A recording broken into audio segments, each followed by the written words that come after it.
Olá!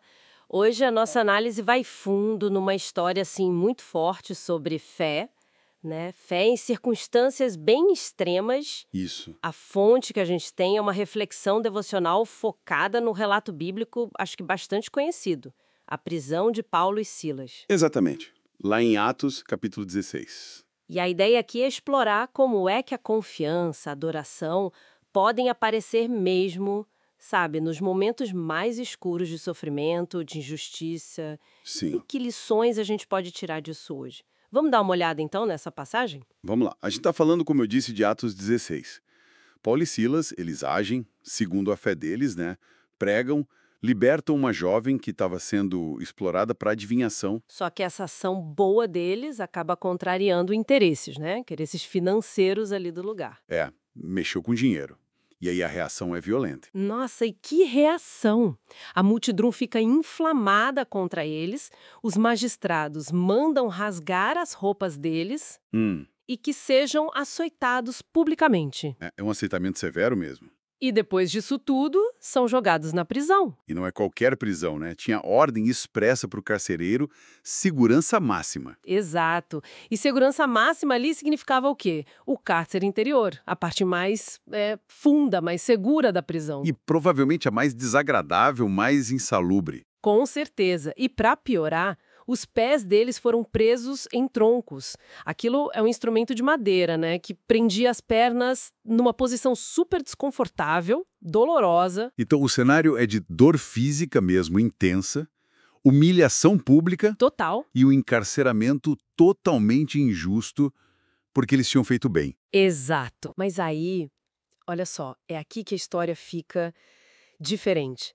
Lá pela meia-noite, imagina a cena. Feridos, humilhados, presos daquele jeito. Uhum. O que eles fazem? O texto bíblico diz que Paulo e Silas estavam orando Orando, e cantando hinos a Deus. cantando, mesmo ali. E tem um detalhe que a fonte que a gente está usando ressalta. Os outros presos estavam ouvindo. É isso que fascina, né? Essa escolha, uma escolha consciente pela adoração. Não é que eles ignoraram o sofrimento, mas é uma afirmação de fé apesar do sofrimento. Não dependia da circunstância ser boa, então. De jeito nenhum. É uma convicção muito mais profunda. E a atitude deles ali, sabe, antes mesmo de qualquer coisa acontecer, já era um testemunho. Um testemunho poderoso para quem estava ali ouvindo. Pode parecer uma reação quase sobre-humana, né? O que torna esse ato de cantar e orar tão forte naquele momento específico. É justamente essa recusa, né? Recusa em deixar que a situação externa dite a resposta interna. Poderia ser desespero, raiva, seria até compreensível. Sim, totalmente. Mas eles escolhem se conectar com Deus. Isso mostra uma fé na soberania, na bondade de Deus, que vai além da dor imediata. Entendi. E esse ato, sabe, esse som de fé na escuridão, ele meio que prepara o terreno para o que vem depois. E o que vem depois é uau! De repente um terremoto. Mas não um terremoto qualquer. Um muito violento. Que abala os alicerces da prisão. Exato. E na hora, todas as portas se abrem. E o mais incrível, as correntes de todos os presos se soltam. Todas. Uma intervenção divina muito clara, né? Impactante. Totalmente. Se a gente conecta isso com um quadro maior, vê que a intervenção de Deus não foi só para libertar eles, fisicamente, Paulo e Silas. Tem mais coisa aí. Tem. O testemunho deles, a adoração na dor, a calma depois do caos, isso teve um efeito cascata.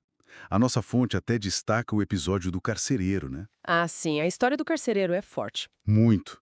Ele achou que os presos tinham fugido com o terremoto e as portas abertas. Ele estava a ponto de se matar, Nossa! mas Paulo impede. E o resultado? O carcereiro e a família toda dele acabam se convertendo ali, naquela noite. Impactados por tudo o que viram e ouviram. Que reviravolta! Então, que tipo de implicações esse material todo nos leva a pensar? Olha, a interpretação que a fonte traz é que, assim, nem sempre a gente vai entender o porquê do sofrimento, da injustiça.